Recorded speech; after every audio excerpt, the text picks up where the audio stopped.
Hello, everybody, and welcome to today's episode of Step into the Pivot, where we have a phenomenal guest and speaker, Margie Warrell.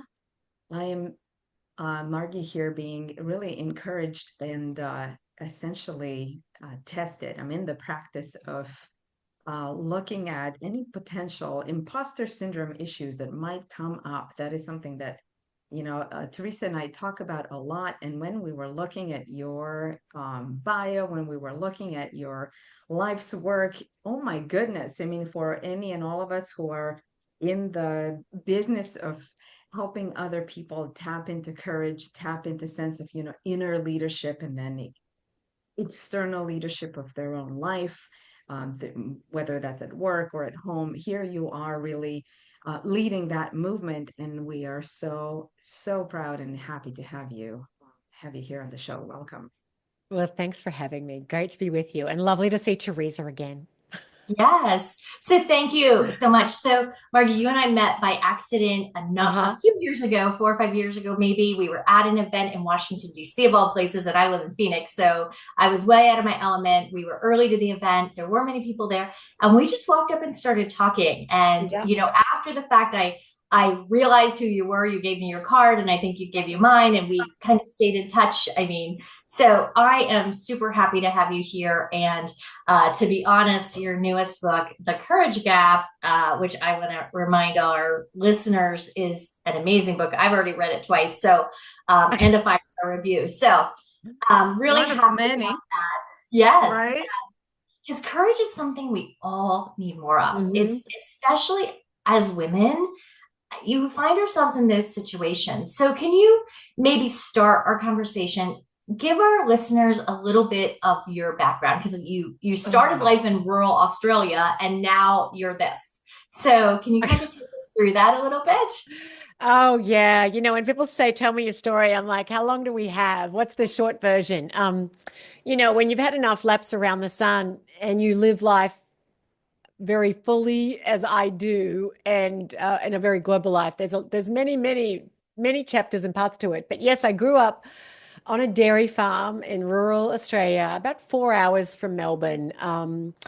Big sister of seven, dad milked cows. It was a pretty simple, organic before organic was a buzzword. It was organic because we couldn't afford any fast food or going out anywhere. So, childhood.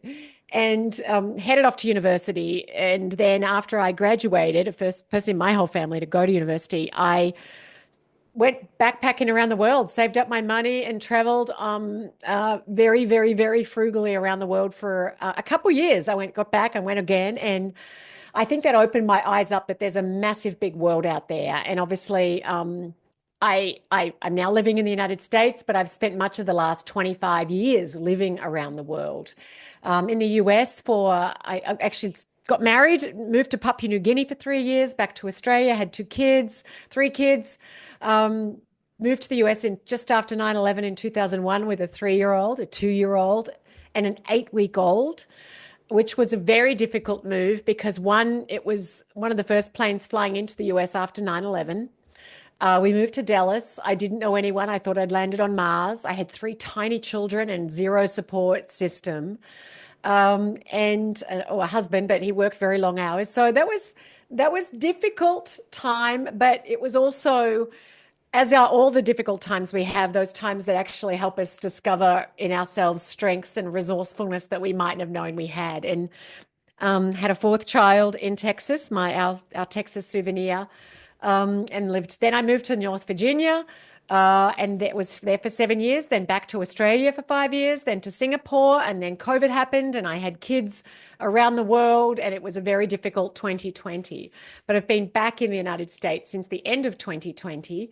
Um, and while I've got the family personal journey, I also have obviously a professional journey of setting up my own coaching and consulting business in the US and then in Australia and then in Asia and now restarting it again in the US again. So, yeah, and with a lot of twists and turns and honestly some heartaches and hardships along the way from the family perspective, but all of it has only ever fueled my passion and deep sense of purpose about helping people show up for their life with a bigger open heart, ready to feel the full spectrum of life's emotions and experiences, and to really use their talents, but also use those things that test us the most in ways that help us live more meaningful lives. No, I love that. And you're totally right. Like I say that to people all the time too, right? Like my history is what shapes me into who I am today and helps me, be who I am. So I'd like to talk a little about the courage gap. And I love when you start this book, you really talk about if I just had the guts. Can you talk a little about, maybe an experience, speaking up, why that's important to you, why that's important to others, right? To really just put themselves out there, and don't wait to do that. Well, it's interesting. We're speaking obviously in March. It's Women's History Month, and this weekend is International Women's Day, which I'm guessing will have passed by the time your podcast goes out. But we talk a lot about obviously women, and I think as a woman and having worked with a lot of women, I've worked with a lot of men, but a lot of women around the world. I feel as women, we often are our own harshest critics, and we can doubt ourselves so much more than serves us.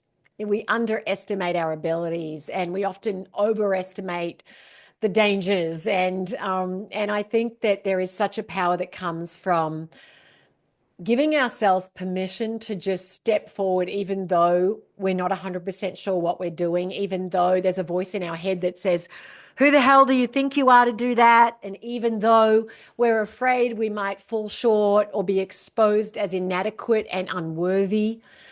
And I continue to have those voices. I have them all the time. I think the thing that I've become better at is recognizing that who I am is not the little voices of doubt in my head. And who I am is, I mean, wholly worthy, fully lovable, and imperfectly perfect. And that each one of us has such a unique combination of talents and hard-won wisdom and opportunities to live life to the full. And yet we so often get in our own way by thinking we need to be more or know more or do more before we should start. And I feel so strongly. It's why I just actually wrote a column for International Women's Day on my blog and for Forbes, and said we shouldn't be trying to prove our worth. We need to just own our worth. And if we live from that place of I've got this, it actually just liberates us to try so many more things than we might otherwise try. Yeah. This is exactly why I started our conversation with this. Like, let's bring it up. The imposter syndrome is right there. As Teresa and I are preparing to have you on our podcast, there they are, the voices like, ooh, are we prepared enough? Have we done enough episodes to be able to handle a guest who is an expert in this field Okay. and so on, right? And it's like, and if I'm not training myself to catch those, they show up as a certain kind of electricity in the nervous system, or a bit of a nervousness in the throat, so they're like physical expressions of it, but what's running in the background is something along the lines of these narratives that are so deeply like downloaded and installed. And it sounds to me like you offer a lot of and it sounds like also based on personal experience, a lot of ways to, I don't know, uninstall, upload some and download some new ways of, thinking and behaving. And, thank you for that. I know that one of the cool things that you offer is I don't know if we would call it a tool, but Teresa told me about your 3 Ps. Mm-hmm. It seems like there's a lot packed into that tiny little, Yeah. expression, 3 Ps that could be helpful in, working with these narratives that don't serve and really, Yeah. are harmful. Well, I think, Ivana, the fact is that all of us have got a talk track going in our head all the time. And our talk track sometimes is serving us and helping us move forward and navigate our challenges and pursue whatever it is that we really want to be doing with our lives. And sometimes it's not. Sometimes it's making us feel more stressed than we need to be. Sometimes it's keeping us small. It's shrinking us down. Sometimes it is giving us air cover to live a little safer and more comfortable. Sometimes it's keeping us stuck in our comfort zone in ways that honestly, it might feel nice in the moment that I just, I'm not putting myself out there, but it doesn't feel nice over time. And so that's why I think there is a really a huge amount of power that we gain as we learn to challenge what we're telling ourselves, because not everything we tell ourselves is true.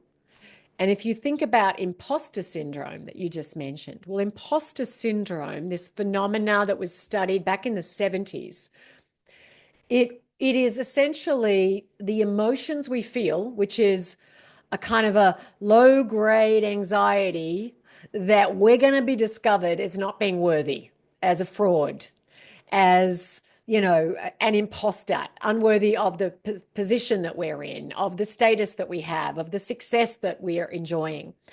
And I think women struggle with it more because, and the data shows, women do not internalize their successes as much as the men that we spend our lives with. And this is not a criticism of men, but when we succeed at something, we're more likely to attribute that success to helping hand, great mentor, we got lucky, right time, right place, to our team, great people around us, versus to ourselves. We worked hard. we studied hard. We put ourselves out there. We're good at what we're doing. We're talented. So we don't internalize it and give ourselves some credit. And that's not to say that we shouldn't give attribution to other people that have helped us. And sometimes there is an element of luck, but we over attribute to those things and we under attribute to ourselves.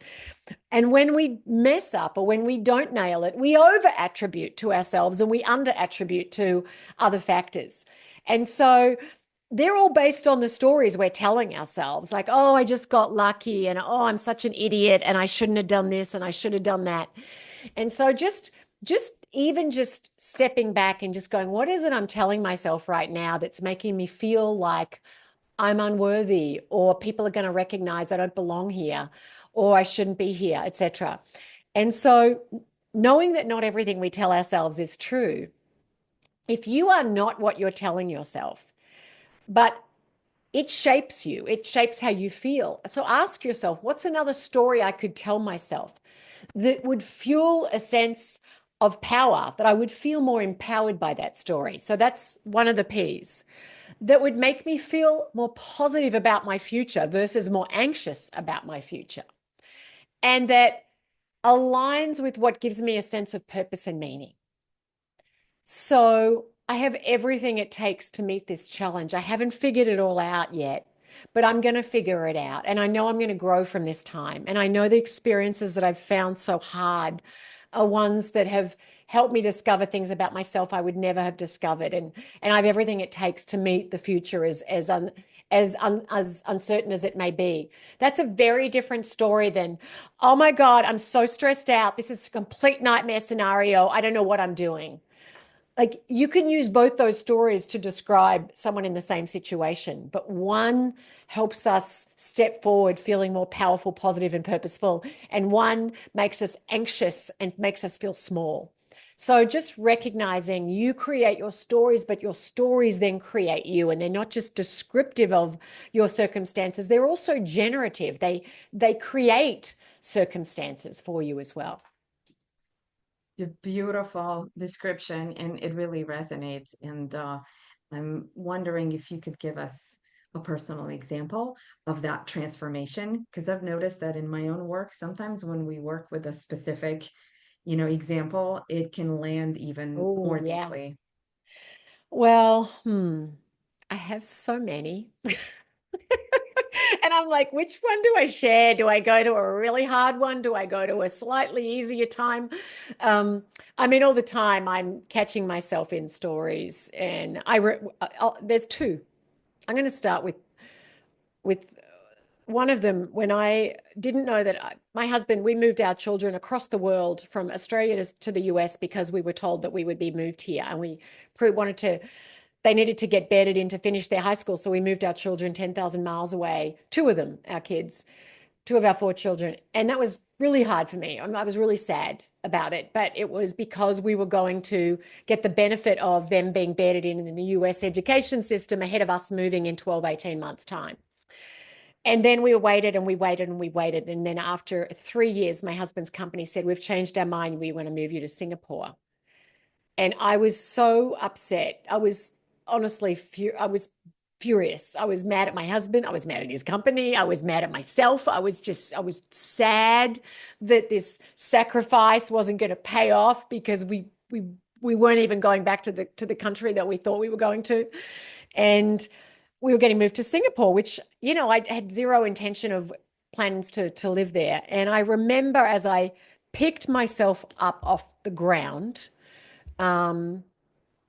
thinking, all right, this is what's happening. So how do I make the best of this? I can describe this as, at the time, honestly, I won't use the language, but it was a cluster, and then a 4-letter word in terms of our family.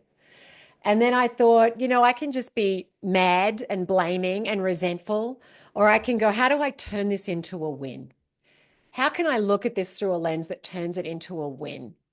Okay, my older kids, they're all right. I mean, I have to fly 10,000 miles to go to a parent-teacher conference, but I can do it. Thankfully, I'm fit and I can travel well.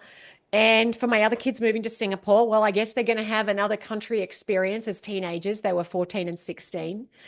And so instead of calling it, a complete mess up, I decided I'm going to call it a plot twist in the storybook of my life. And that changing that language. Okay, here's a plot twist in the story of my life. Didn't see this one coming, but how do we turn this into a win? I'm going to make sure I thrive in this chapter. And no, it's not easy, and it's definitely difficult parenting kids across continents, but I'm just going to find the wins in this. And it was from a family perspective challenging, but professionally massively rewarding to be based in this real hub epicenter of Asia. But another one that was probably a more profoundly transformative one for me was in my 20s. I was living in Papua New Guinea.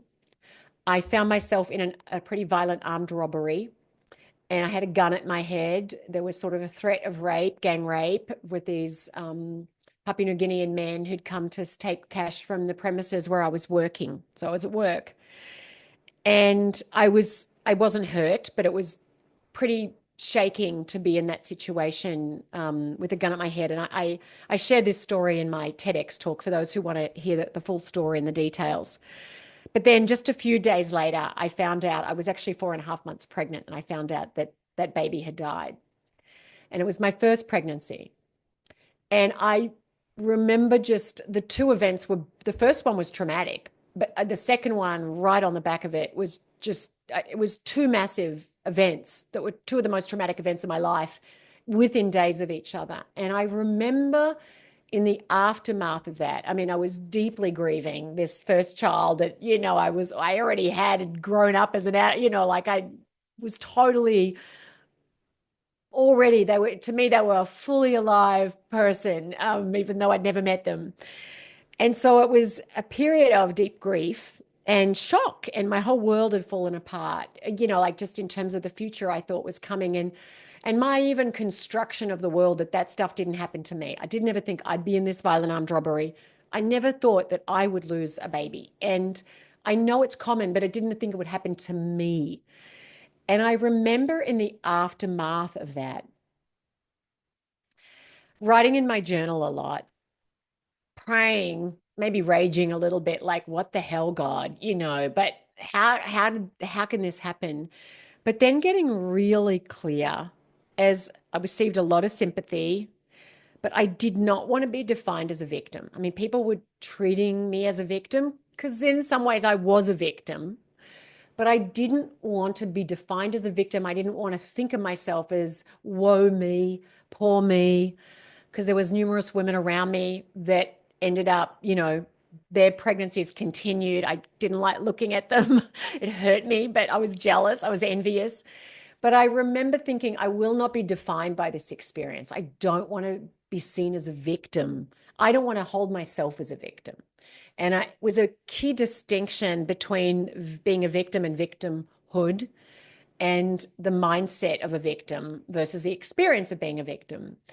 And I decided, how do I find something positive in this? And I actually went back to study psychology. It actually ended up being a catalyst for me to shift career paths. I was in marketing, and I went back and studied psychology. I was already interested in it before that, which honestly sent me onto the path I'm on today. I then went and trained as a coach, and then I've worked in leadership development and obviously writing books and speaking and all the things that have happened since. And I don't know that I would have done that had I not had those experiences, but it accelerated that decision. I'm changing path professionally. And what, I'm blessed. I went on to have 4 children, and so, but that experience was one where the story, I was close to being in a story that would have cast me as powerless, uh, not positive about my future, and not on purpose. And instead, no, I'm going to use this experience to be more powerful, to be more positive, and to be more purposeful. And that was obviously a pretty seismic event in terms of life events. But I think all of us, all the times, I mean, every day, stuff happens. If you've got kids, stuff happens. If you're in a relationship, stuff happens. In a job, stuff happens. What's another narrative you can construct about this that doesn't leave you feeling like a victim of circumstance, but as the captain of your future and not as a captive of your circumstance? Yeah. Well, thank you, first of all, for sharing that story, because I've heard you tell that story before. And it does strike me every single time I hear you tell that story, right? That could have gone a completely different way. But I do love how you frame that in such a way that story moved you forward, maybe changed your career path. And I'm a firm believer in that, things like that often do shape us or move us in a different direction. And maybe that's the direction we were meant to be in. One of the other things that struck me in your book was you talk about fear and failure. And we don't usually like to talk about fear and failure on Step Into the Pivot, but it is it's in our lives, right? There's times we're fearful of things. There's times we fail. That just happens, right? And again, like your story there, it brings us forward. Can you talk about using our courage to kind of overcome fear, failure, some of those kind of things, and kind of your best advice or another story you could tell us that kind of ties that in? Yeah, I mean, let's just start with fear. Fear isn't a bad thing. We as a species wouldn't be here if not for fear. Fear is what has enabled us to survive and to not being eaten by tigers on the plains of Africa, millennia ago. So fear isn't a bad thing. But in the world we live in today, where our brains have not changed much in 60,000 years, certainly, in the last 100 years, our brains are the same, but the world we live in is phenomenally different with technology. We've found ourselves in a situation where we're pommeled all the time with reasons to be afraid, even though it's the safest time in human history to be alive. And so recognizing it's not that our fear is the problem, it's the power we give our fear and our inability at times to discern between the fears that are serving us and the fears that are holding us back. Fear of failure is one of, obviously many different fears. We don't want to fail because it hurts our sense of self. We don't like to think of ourselves as failing at things. We don't want to lose something that we presently value. No one wants to fail. But what we often get wrong when we think about it is that you can't achieve anything worthwhile unless you risk failing. Because if it was easy, 100% guaranteed that if you wanted to do it, you could do it, then I've got a question, like, is it actually worth the pursuit? If you 100% knew that you couldn't fail in any way and your journey towards something worthwhile, would it actually be as worthwhile an experience if you weren't having to exert yourself and try things and put yourself out there and not always land a perfect 10?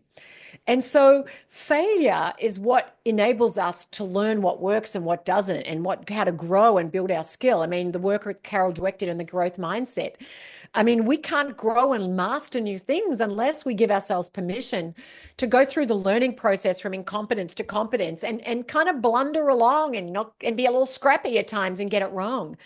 Um, I think about this with my very first book. I went to a tiny school. I was actually the smartest kid in my grade. I was the ducks of my class every year because I was actually the only kid in my grade for my entire elementary. And so when I got into adulthood, I was aware that I probably missed a few lessons. We had one teacher for an entire school. And I was always very present to the fact that I never learned what a conjunctive verb was. There's so many things I didn't learn about the English language, and I honestly still don't know. Um, and so I remember wanting to write a book, but being so aware of, I don't know, there's a lot of things I don't know. I was passionate about what I do, but I never studied writing or literature. But I remember talking to my husband and going, I'm afraid I'm going to write a terrible book. I'm afraid that I'm not going to be skilled enough as a writer. I'm afraid that I don't have what it takes. I'm afraid I need to know more. And he said, honey, why don't you just give yourself permission to write the best book you can? And when you have all the answers to all the problems of the world and you are the world's best writer, you can write another book then.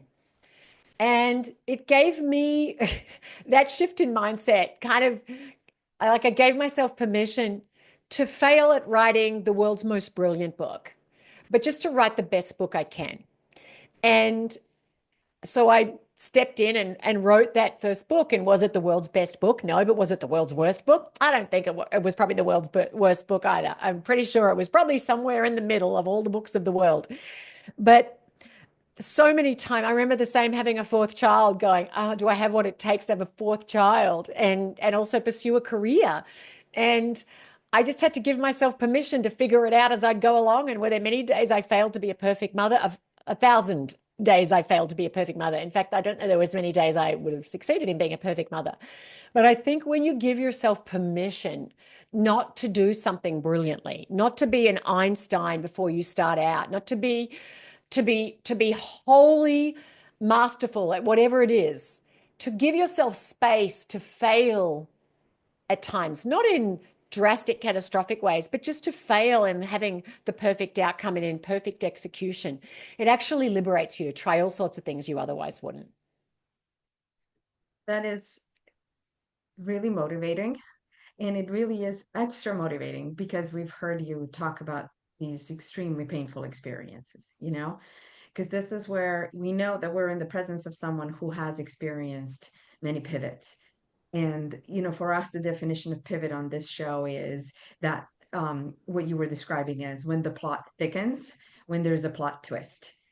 Mm-hmm. And I noticed that in all of the that invitations that you've, initiated here, when you say, for example, give yourself permission and then so on, or, consider writing a different story in your mind, consider, that this could be viewed from a different lens. In my experience, and I wonder if you agree as we start to, conclude our conversation, that is what takes a lot of courage. We have really, really good reasons why these programs of different ways of operating are in and so firmly holding on. And it does take a really brave heart to give ourselves that permission. So as you consider these difficult experiences you've lived through and how they've served you, you've talked about that so beautifully here. Can you help us tie it all together? The question that we ask that is, essentially the same for all the guests, and you have been in this conversation with us the entire episode, is how were all these pivots, and how is a pivot? How is when the plot thickens a step forward? Yeah. I mean, the fact is, it was Einstein that once said, the biggest decision we ever make is if we live in a friendly or hostile universe. And I think it was Rumi who said, live every day as though life is rigged in your favor. And when you're in the middle of a situation that you would not have chosen, it's easy to feel like, what the hell? It feels like life is working against me. And let's face it, life often has circumstances that can feel unfair and unwanted and you didn't plan for. But even if you chose to make a change, even if you chose to leave a job, leave a relationship, move across the country and do some form of pivot, it's still not easy. I mean, it's still difficult because it's new and it's unfamiliar and you're having to figure things out in ways you hadn't have to figure out. So either way, whether it's change imposed or change chosen, it's still uncomfortable at times. It's still psychologically unnerving and unsettling. But I know for me, and I've had a lot of situations where, some I've chosen, absolutely, I've chosen to pursue something make a pivot, and other times I've just been forced to. But it comes down to that still is choice, is to choose wherever you are to say yes to life. I sometimes talk about take the road less traveled. Well, sometimes you just find yourself on the road less traveled, whether you wanted it or not. Just say yes to it and ask yourself, what is the mindset I need to bring to this that enables me to experience this with a little more peace and a little less angst, and then emerge out of it as a better human coming out the other side. Because if you want life to go a certain way, to line up exactly with your plans, you're going to spend your entire life stressed out. But instead go, you know what? Life's happening for me. It's not happening to me. And I'm going to say yes to this. And I'm going to just continually lean in, even when I don't know what good can come of this. And, in my previous book, You've Got This, I talked about walking the path of faith over fear. And I have a lot of faith that all of us are here to live a purpose that's uniquely our own, and that actually it's the situations often that we wouldn't have chosen, the biggest challenges we have, that enable us to live our purpose in deeper ways, in more meaningful ways. And so maybe even in the midst of a situation that you thought was ruining your path, it's actually revealing your path. It's actually helping you live your purpose in ways you couldn't have had everything just gone your way. And so I think at the end of the day, we always get to choose how we respond to circumstances, even though we mightn't always feel we get a choice in those circumstances. Oh, thank you so much. I mean, that just summed it up beautifully. So we really, really appreciate you being here today. Thank you, Dr. Margie Warrell. Her new book, The Courage Gap, I would really encourage you to read it because I got a lot of tidbits from it. And we know that you are very busy. So we truly appreciate you taking time out of your day to talk with us, to talk with our listeners. We really thank you. Well, thank you for having me, Teresa and Ivana. It's been lovely to speak with you too. And I'm delighted that I've got to speak and speak into the hearts and the minds of the people who listen to your podcast. Awesome. Amazing. So thank you, everybody. Thank you, Ivana. Thank you. We will talk to you all in 2 weeks, to all of our listeners.